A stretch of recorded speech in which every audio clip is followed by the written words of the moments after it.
Welcome back to IANA TV. I'm Amy Sweezy. Joining me now, three very special guests from the FLIP program, that is the Future Leaders Intermodal program. Thank you so much for being here, everybody. First, let's just go down the list, down the row here, and tell me your name, your title, where you work, and what you do at your company. Yeah.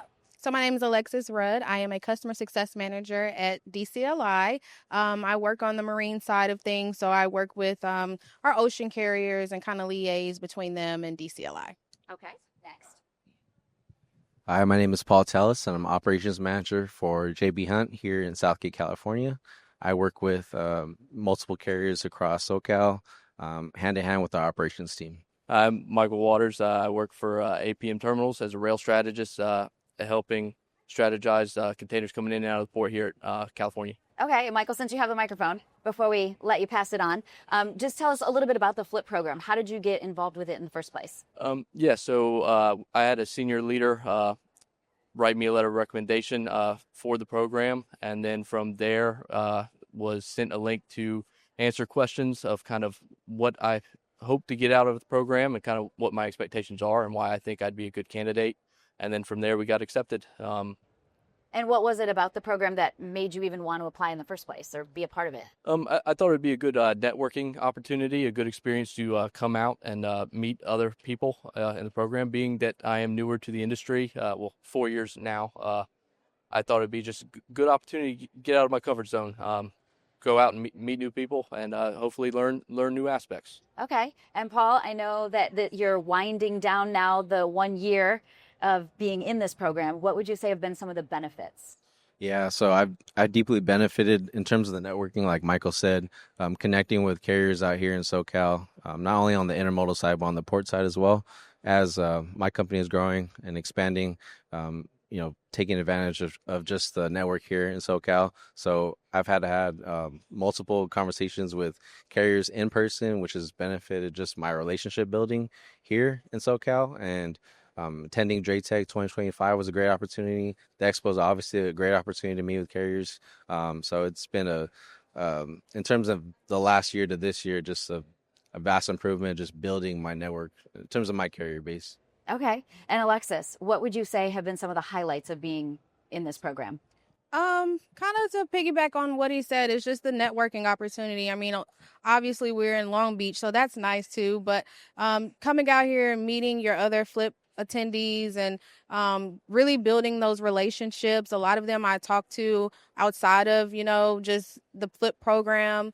And again, just networking with everybody here. And, the program is geared towards, people who are newer to the industry. So the fact that you get that FaceTime, because you don't get to see a lot of time either the people that you interact with in the day-to-day in your job role. So getting to meet them face-to-face makes a difference in building that relationship and building that connection. So I would definitely say the networking part is probably the big. Okay, Paul, so my next question for you is, were there any challenges in completing this program throughout the year? Yeah, definitely balancing your work life, your personal life, and this program, integrating that with your normal day-to-day. Because the work doesn't stop, right? As we're going through the cohort, you just have to learn how to kind of, work, out of hours, in terms of outside the office, right? When we're doing the webinars, that takes time away from, our day to day. So I think just balancing that was a challenge. Definitely just kept me on my toes, strategize weeks out, especially with the business meeting in Kansas City. That was 4 days that I lost in terms of, my normal day-to-day with the carriers. Hey, contact me over Teams. Like, hey, I need loads.